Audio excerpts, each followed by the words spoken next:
आखिर ऐसा क्या हुआ कि निखिल ने अपनी शादी से कुछ दिन पहले अपने पिता हरिओम चौधरी को गोली से मार दिया। ये मामला है गाजियाबाद के मोदीनगर इलाके का। बड़ा डरावने वाला मामला है। हरिओम चौधरी जो कि बड़े समृद्ध परिवार से हैं, 150 करोड़ के आसपास की उनकी प्रॉपर्टीज बताई जा रही है। 2 बेटे निशु और निखिल और पत्नी मीनाक्षी, एक खुशहाल जीवन जी रहे थे। लेकिन निखिल के व्यवहार से परिवार वाले कुछ परेशान थे, क्योंकि वो एग्रेसिव व्यवहार का था। 15 जुलाई को एक ऐसा हादसा हुआ जिसने सबको हिलाकर रख दिया। निखिल अपने दोस्तों के साथ शादी से पहले अपने दोस्तों के साथ सेलिब्रेट करने के लिए शायद कहीं विस्की वगैरह करने या ड्रिंक पार्टी करने क्या हुआ था। माँ मीनाक्षी उसे फ़ोन करती है 9:30 बजे कि तुम घर जल्दी आ जाओ, तुम्हारे पिता बहुत गुस्से में है। और वो इसी बात को बड़े एग्रेसिवली रिएक्ट करता है और अपने दोस्तों के सामने अपनी माँ से भी बदतमीजी से बात करता है और अपने पिता के लिए भी अभद्र भाषा का प्रयोग करता है। चलिए खैर, माँ सोचती कि अभी दोस्तों के साथ बैठा तो गुस्से में बात हो गई होगी, उस टाइम रिएक्ट कर दिया होगा, घर आएगा तो ठीक हो जाएगा।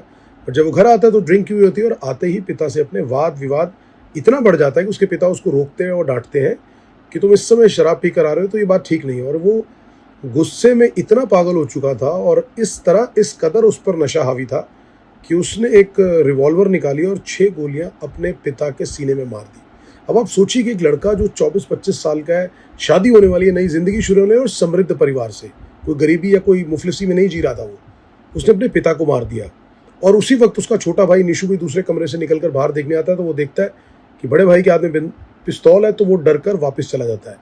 माँ और छोटा बेटा अस्पताल लेके जाते हैं जब तक अपने पति को, और तब तक उसको मृत घोषित कर दिया जाता है। अब जिस पूरे मामले की इन्वेस्टिगेशन होती है तो पता चलता है कि 2018 में भी एक मामला हुआ था जब निखिल ने अपने छोटे भाई निशु पर गोली चलाई थी, लेकिन घर वालों ने उसे पारिवारिक मामला समझकर दबा दिया था। पुलिस कंप्लेंट नहीं करी थी और एक समझ के कि बच्चे की नासमझी करके छोड़ दिया था।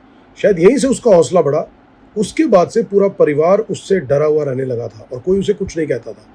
लेकिन किसी को ये अंदाज़ा नहीं था कि ये बात यहाँ तक पहुँच जाएगी कि बेटा गुस्से में और शराब के नशे में पागल होकर अपने पिता की हत्या कर देगा। अब इस बात की इन्वेस्टिगेशन जारी है, उसकी खोज जारी है कि निखिल आखिर कहाँ है, वो रिवॉल्वर उसके पास कहाँ से, क्या वो लाइसेंसी पिस्टल थी या कैसे थी। बट जो भी हो, आज समाज के एक बहुत बड़ा प्रश्न चिन्ह और बहुत बड़ा रेड फ्लैग ये दिखाता है कि आज का जो यूथ है वो किस तरह की मानसिक सोच से ग्रसित है कि वो अपने माता पिता को भी मारने से पीछे नहीं हट रहा। ये बहुत गंभीर सवाल है, आज समाज को और हम सबको एड्रेस करने की जरूरत है। लेकिन जो भी हो, सबसे पहले अब इसके आगे कार्रवाई क्या होगी, निखिल के मिलने के बाद ही पूरे फैक्ट सामने आएंगे। लेकिन जो भी हो, एक हंसता खेलता पूरा परिवार उजड़ गया।